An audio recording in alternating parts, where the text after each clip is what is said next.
दिलीप कुमार तिवारी, उन्होंने जिस तरह से आज इतने प्यार से हम लोगों को अपने घर पे खाने को बुलाया, मुझे बहुत अच्छा लगा है। आज रात को हम इनके घर जरूर खाने के लिए जाएंगे।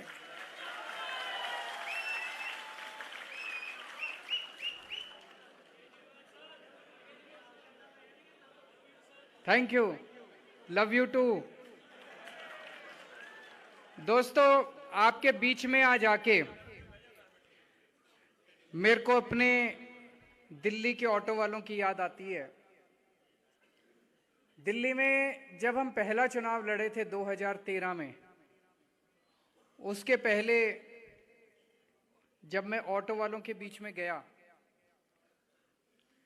दिल्ली में ऑटो वालों को जनता बहुत गालियां दिया करती थी उन दिनों में। कहते थे ऑटो वाले माफिया, ऑटो माफिया है, उनको कहते थे टैक्सी माफिया है, कहते थे ऑटो वाले ओवर चार्जिंग करते हैं, मीटर से नहीं चलते, तरह तरह की बातें किया करते थे। मैं ऑटो वालों के बीच में गया, उन्होंने बताया किस तरह से सुबह से शाम तक उनको कितनी पैसे की रिश्वत देनी पड़ती है। हर चौराहे के ऊपर पुलिस को पैसे देने पड़ते हैं, आरटीओ दफ्तर में पैसे देने पड़ते हैं, ट्रांसपोर्ट वालों को पता नहीं कितने दफ्तरों में पैसे देने पड़ते हैं। फिर मैंने दिल्ली के रामलीला मैदान में एक बहुत बड़ी मीटिंग बुलाई ऑटो वालों की।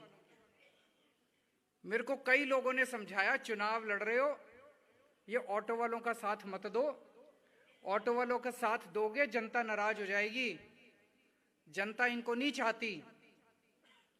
मैंने फिर भी मीटिंग बुलाई और मीटिंग में मैंने ऑटो वालों को कहा, मैंने कहा जनता जो मर्जी, मैं आपका साथ दूंगा, मैं आपके साथ खड़ा हूं। और मैंने जाके जगह जगह जाके दिल्ली की जनता को बोला, मैंने कहा अगर ऑटो वाला माफिया है तो इस माफिया ने पैसे कमा के अपने लिए कोठी तो बनवा ली होती, 2-4 बड़ी बड़ी गाड़ियां तो कमा ली होती। ये सारा माफिया सारा दिन लूटने के बाद भी झुग्गी झोपड़ी में रहता है। तो ये माफिया नहीं है, ये पूरे सिस्टम का विक्टिम है, ये पूरे सिस्टम का सताया हुआ है। असली माफिया कौन है? ये नेता असली माफिया है, ये पार्टियां असली माफिया है, जिन्होंने करोड़ों रुपए कमा रखे हैं, दबा रखे हैं। और इन पार्टियों ने और इन नेताओं ने जानबूझ के ऐसा सिस्टम बना रखा है कि ऑटो वालों को, टैक्सी वाले बेचारे ईमानदारी से कमाई करना चाहते हैं, लेकिन उनको मौका नहीं मिलता ईमानदारी से कमाई का। तो मैं साथ खड़ा हुआ ऑटो वालों के, और आज मैं यहां पे खड़ा होकर जो बात बोलने जा रहा हूं, इसमें कोई, मैं ऐसा नहीं कि आपके बीच में आया हूं इसलिए बोल रहा हूं, मैं हर जगह ये बात बोलता हूं कि दिल्ली में जो पहली बार हमारी सरकार बनी, उसमें 70% योगदान ऑटो और टैक्सी वालों का था। ऑटो और टैक्सी वालों की वजह से हमारी सरकार बनी। इसीलिए मैं जिस भी राज्य के अंदर चुनाव लड़ने जाता हूं, पहले ऑटो वालों से जाके बात करता हूं। कोई पार्टी आपके पास नहीं आई होगी आज तक? आई कोई पार्टी? कोई वोट मांगने नहीं आई। आज मैं आपको कह के जा रहा हूं, आप अगर सारे जने टैक्सी और ऑटो वाले इकट्ठे हो जाओ, आप किसी भी पार्टी को जिता सकते हो और किसी भी पार्टी को हरा सकते हो। आपके अंदर इतनी बड़ी ताकत है। और जिस दिन आप लोगों ने अपनी ताकत पहचान ली, सारी पार्टियां लाइन लगाएंगी आपके सामने हर चुनाव के पहले।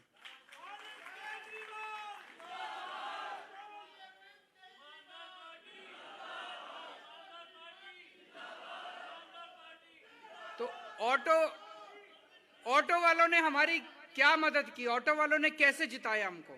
उन्होंने 2 काम किए। एक तो हमारे पास पैसे नहीं थे, हम ईमानदार लोग हैं, हमारे पास शुरू में कोई डोनेशन भी नहीं देता था, अब तो थोड़ा बहुत डोनेशन दे देते हैं लोग। तो जब नई पार्टी थी हमारी, पैसे थे नहीं, दिल्ली के हर ऑटो वालों ने अपने ऑटो के पीछे हमारा पोस्टर चिपका लिया। उस पोस्टर पे लिखा था, इस बार चलेगी झाड़ू। और एक ऑटो वाला पूरा दिन कितने 100-150 किलोमीटर तो घूम लेता है, चलता फिरता एडवर्टाइजमेंट। किसी पार्टी के पास ऐसा एडवर्टाइजमेंट नहीं था जो हमारे पास था। दिल्ली के 1 लाख ऑटो दिल्ली की सड़कों के ऊपर अपने पीछे लगा के घूम रहे हैं, इस बार चलेगी झाड़ू। झाड़ू चल गई, हम जीत गए। और उसके बाद हम लोगों ने एक एक काम किया, ऑटो वालों का पूरा सिस्टम बदल दिया। अभी मैं नोट कर रहा था, मैंने इतनी सारी प्रॉब्लम तो नोट कर ली, आपकी लिख रहा था मैं बैठ के, जो जो बता रहे थे। अभी और भी बहुत होंगी, ऐसा नहीं कईयों को मौका नहीं मिला, हाथ खड़े कर रखे थे, उनकी भी लिखता तो बहुत प्रॉब्लम हो जाती। प्रॉब्लम बहुत है, सिस्टम गड़बड़ है सारा का सारा, इस सिस्टम को बदलना पड़ेगा। जीतने के बाद हमने पूरा सिस्टम बदला। जितने अंदर ऐसे ऐसे इन्होंने कानून बना रखे हैं जिन कानूनों की जरूरत नहीं है, ऐसे ऐसे कानून बना रखे हैं कि कैसे इनसे पैसे नोचें, कैसे इनसे पैसे छीनें, कैसे इनका खून चूसें। अगर ईमानदार सरकार आती है तो ये सारे कानून बदल देती है। हमने सारे कानून बदले, एक एक करके इनके साथ बैठ के, ऑटो वालों के साथ बैठ के एक एक कानून बदला। आज मैं आपको कहना चाहता हूं, दिल्ली के, बड़ी बात बोल रहा हूं, दिल्ली के किसी ऑटो वाले को फोन कर लेना, अगर दिल्ली का ऑटो वाला हमारी तारीफ ना करे तो वोट मत देना मेरे को।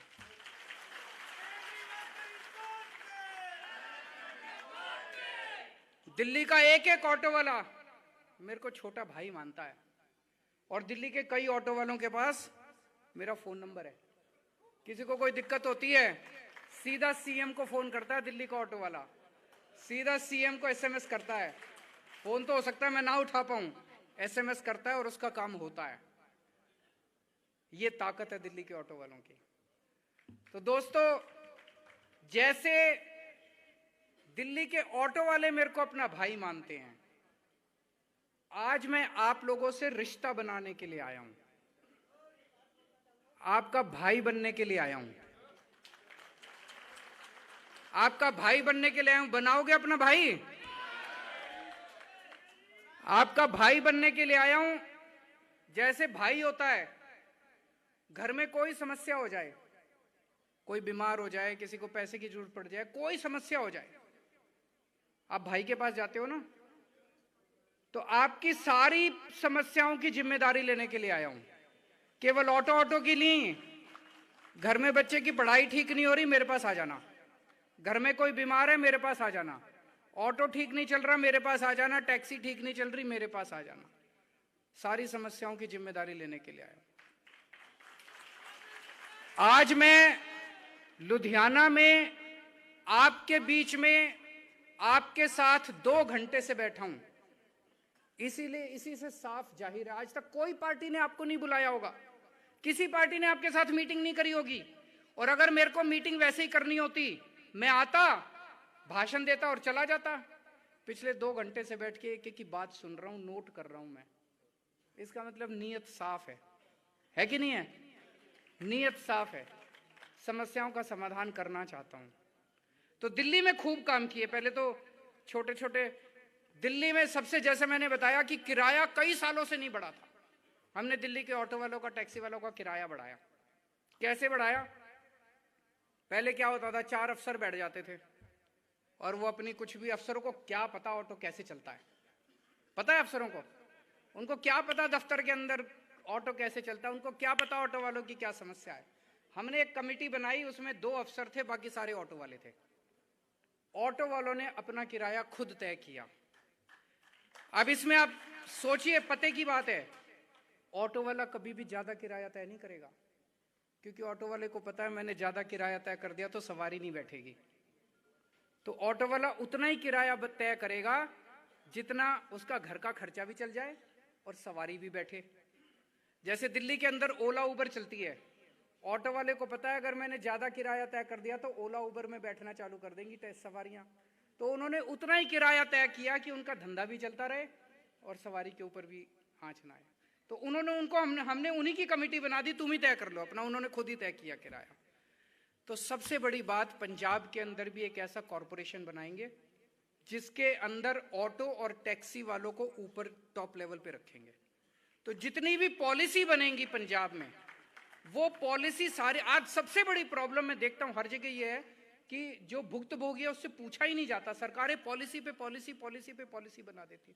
अब पंजाब की ऑटो और टैक्सी की पॉलिसी आप बनाओगे, अफसर नहीं बनाएंगे। ये सबसे बड़ी बात है। दूसरा, जैसे मैंने बताया, हमने सारे कानून बदले। एक अभी हमने सिस्टम बना दिया, अब फेसलेस सर्विस शुरू कर दी। किसी भी ऑटो और टैक्सी वाले को आरटीओ दफ्तर जाने की जरूरत नहीं है, फेसलेस है, ऑनलाइन है। आप ऑनलाइन करो। अगर आप ऑनलाइन नहीं कर पा रहे, कोई दिक्कत आ रही है, आपको करनी नहीं आती ऑनलाइन, या ऑनलाइन काम नहीं कर रही, तो हमने एक फोन नंबर दे दिया 1076। उस नंबर पे फोन करो, दिल्ली सरकार का कोई कर्मचारी आपके घर आएगा आपका काम करने के लिए, आपको जाने की जरूरत नहीं है।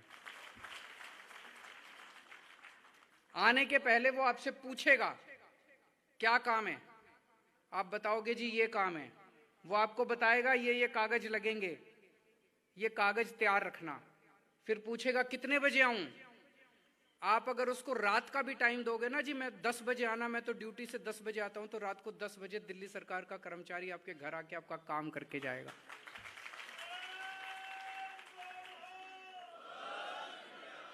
तो पूरी सर्विसेज हमने फेसलेस कर दी। एक चीज के लिए बस आपको आरटीओ दफ्तर जाना पड़ता है, फिटनेस के लिए। फिटनेस के लिए गाड़ी ले जानी पड़ती है, तो गाड़ी ले जानी पड़ती है फिटनेस के लिए, उसकी भी फीस वगैरह तो ऑनलाइन जमा हो जाती है। गाड़ी लेके एक बार साल में एक बार आपको दफ्तर जाना पड़ता है, आरटीओ दफ्तर, और कोई जरूरत नहीं है जाने की। फिटनेस फीस वो माफ कर दी, अब कोई फिटनेस फीस नहीं देने की किसी ऑटो टैक्सी को, सरकार फिटनेस फीस भरती है आपकी। सबसे बड़ी बात, जब कोरोना आया आपकी तो रोजी रोटी खत्म हो गई थी, लॉकडाउन लग गया था, किसी के घर में पैसे नहीं थे। पूरे देश में अकेली दिल्ली सरकार थी, हमारी सरकार थी। हमने 1.5 लाख ऑटो टैक्सी ड्राइवरों के अकाउंट में 5,000 रुपए पिछले साल डाले और 5,000 रुपए इस साल डाले।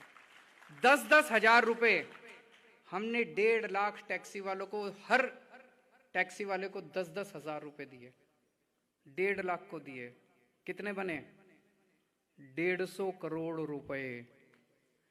150 करोड़ रुपए आज तक भारतवर्ष में किस सरकार ने अपने टैक्सी और ऑटो वालों को दिए? किसी ने नहीं दिया।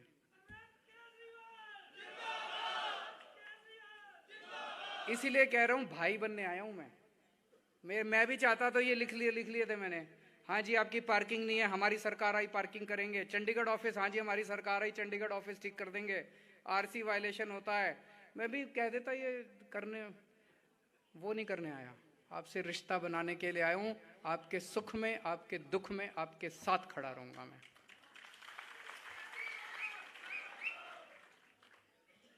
तो यहां पे सरकार बनेगी, एक कॉरपोरेशन बनाएंगे, उसके टॉप के ऊपर जो भी बॉडी होगी डिसीजन मेकिंग, उसमें ऑटो टैक्सी ड्राइवर्स को और यूनियन वालों को रखेंगे। एक है एक्सीडेंट अगर किसी भी ड्राइवर का होता है, उसका पूरा इलाज का खर्चा पंजाब सरकार देगी, उसको कोई खर्च करने के लिए, कितना भी खर्चा आए उसका। अभी इंश्योरेंस की बात करी एक भाई, आपने इंश्योरेंस की बात करी। दिल्ली के अंदर हमने अब ऐसा सिस्टम बना दिया, दिल्ली की 2 करोड़ जनसंख्या, हमने इतने नए अस्पताल बना दिए, इतने मोहल्ला क्लिनिक बना दिए कि दिल्ली के किसी भी आदमी को कोई भी बीमारी हो जाए, छोटी बीमारी खांसी जुकाम से लेके उसको कैंसर हो जाए, उसका ऑपरेशन होना हो, उसको बहुत बड़ा, उसको 50, 60, 70 लाख रुपए का भी अगर ऑपरेशन होगा, दिल्ली सरकार सारा फ्री में कराती है, हर एक का।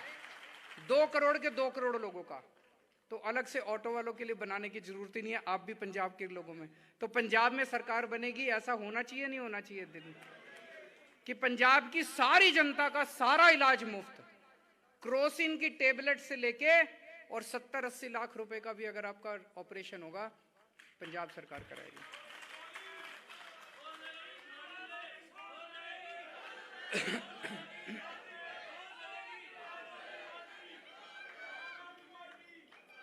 तो अभी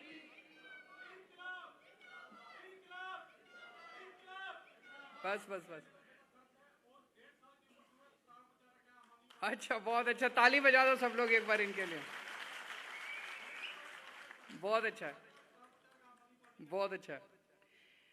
आपकी सबकी समस्याएं, लेकिन सर पार्किंग की समस्या दिल्ली में भी बहुत थी, कोई पार्किंग नहीं बना रखी थी ऑटो वालों के लिए। बेचारा जहां खड़ी करता था पुलिस वाले वहां पे डंडा मार के उससे पैसे मांगते थे। हमने अभी 490 पार्किंग बना दी हैं, तो उनकी सारी समस्या दूर हो गई। तो यहाँ भी करेंगे। अभी किसी ने बताया चंडीगढ़ ऑफिस जाना पड़ता है, सब कुछ ऑनलाइन कर देंगे तो जाने की जरूरत नहीं है। वैसे काफ़ी डिसेंट्रलाइज्ड ऑफिस भी खोल सकते हैं फिटनेस वगैरह करने के लिए, लोकल लेवल पे आप कर सकते हो।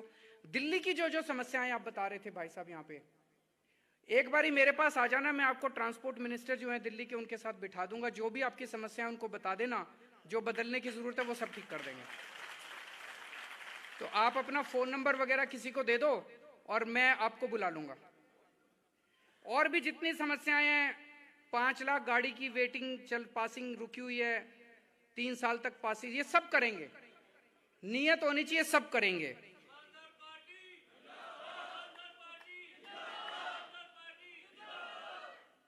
अब मैं ये जानना चाह रहा था, आज सुबह सुबह चन्नी साहब आए थे आप लोगों से मिलने के लिए, क्या क्या बता कि प्रॉमिस करके गए हैं?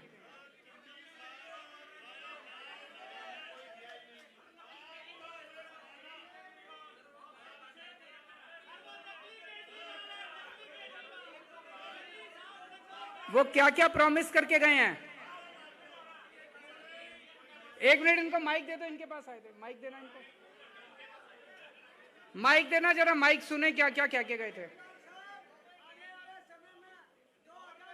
चन्नी साहब ਸਾਡੇ ਕੋਲ ਸਵੇਰੇ ਆਏ ਸੀ, ਸਾਨੂੰ ਉਹਨਾਂ ਨੇ ਪਤਾ ਕੀ ਕਿਹਾ, ਜਿਹੜੇ ਆਟੋ ਰਿਕਸ਼ਾ ਚਾਲਕ ਨੇ ਉਹਨਾਂ ਦੇ ਜਿੰਨੇ ਚਲਾਨ ਹੋਇਆ, ਜਦੋਂ ਉਹਨਾਂ ਨੂੰ ਮੈਂ ਦੱਸਿਆ 40 45 ਹਜ਼ਾਰ ਦੇ ਚਲਾਨ ਹੋਇਆ, ਉਹ ਕਹਿੰਦੇ 1 ਰੁਪਏ ਦੇ ਵਿੱਚ ਚਲਾਨ ਜਿਹੜੇ ਭੁਗਤੇ ਜਾਣਗੇ। ਤੇ ਜਿਹੜੇ ਯੈਲੋ ਲਾਈਨ ਆ ਤੁਹਾਡੀ ਕੱਲ ਤੋਂ ਸ਼ੁਰੂ ਹੋ ਜੂਗੀ, ਜਿਹੜੇ ਫਲਾਈਓਵਰ ਦੇ ਥੱਲੇ ਜਗ੍ਹਾ ਆ ਉਹ ਤੁਹਾਨੂੰ ਕੱਲ ਤੋਂ ਦਿੱਤੀ ਜਾਊਗੀ। ਮਿੱਠੇ ਲੱਡੂ ਸਾਨੂੰ ਦੇ ਕੇ ਗਏ ਆ। 1 ਅਰਬ ਰੁਪਈਆ ਸਾਡਾ ਜਿਹੜਾ ਜਮਾ ਵਾ, ਉਹਦੇ ਬਾਰੇ ਕੋਈ ਗੱਲ ਨਹੀਂ ਕੀਤੀ ਵੀ ਉਹਦਾ ਸਾਡਾ ਕੀ ਕੀਤਾ, ਜਿਹੜਾ ਤੁਸੀਂ ਜਮਾ ਕਰਕੇ ਰੱਖਿਆ ਸਾਡਾ ਉਹਦਾ ਕੀ ਕੀਤਾ, ਉਹਦਾ ਨਹੀਂ ਦੱਸਿਆ ਕੁਝ ਵੀ। बाकी देखो उनकी कर देगी। बहुत अच्छी बात है, बहुत अच्छी बात है। इतना काम तो मैंने मेरे आने के पहले ही करा दिया आपका।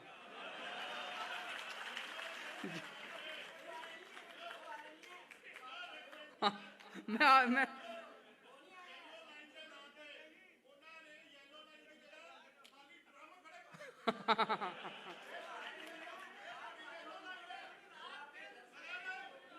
बिल्कुल मैं आ रहा हूं इस पे सर। मैं आपको एक बारी बता, आज मैंने एक मीटिंग में बोला था, मैंने कहा आजकल पंजाब के अंदर एक नकली केजरीवाल घूम रहा है। मैं जब भी पंजाब आ रहा हूं पिछले 2-3 महीने से, पंजाब आके मैं जो भी घोषणा करके जाता हूं 2 दिन बाद वो घोषणा कर देते हैं। करते नहीं है कुछ भी, घोषणा करते हैं। एक मिनट, घोषणा मैं आया, मैंने कहा जी मैं बिजली, दिल्ली में हमने बिजली मुफ्त कर दी। आप किसी से फोन करके पूछ लो, 75% दिल्ली के लोगों के बिजली का बिल 0 आता है। तो मैंने कहा कि अगर हमारी पंजाब में सरकार बनेगी, हम पंजाब के लोगों का भी 0 बिजली का बिल देंगे। 2 दिन बाद चन्नी साहब ने कह दिया, आज से पंजाब के लोगों का बिजली का बिल माफ। किसी का हुआ भाई साहब? किसी का बिजली का बिल माफ हुआ हो? किसी का नहीं हुआ। झूठ बोला। अभी तो चुनाव के पहले उनका ये हाल है, चुनाव के बाद तो पता नहीं क्या करेंगे। झूठे वादे कर रहे हैं। फिर उन्होंने क्या बोला? उन्होंने, मैंने कहा, मैं अगली बार आया, मैंने कहा जी 15,000 मोहल्ला क्लिनिक बनाएंगे जैसे दिल्ली में बनाए। उन्होंने कहा मैं भी बनाऊंगा। 10 दिन में एक मोहल्ला क्लिनिक बनता, बना के तो दिखाओ। 1 तो बना दो, 2 तो बना दो, 3 तो बना दो। 15,000 मोहल्ला क्लिनिक बनाओगे, पहले 1 बनाओगे तभी तो। अभी तक 1 भी नहीं बना। बनाना थोड़ी है, झूठे वादे करने हैं। पहले कैप्टन साहब झूठे वादे करते थे, अब ये झूठे वादे करते हैं।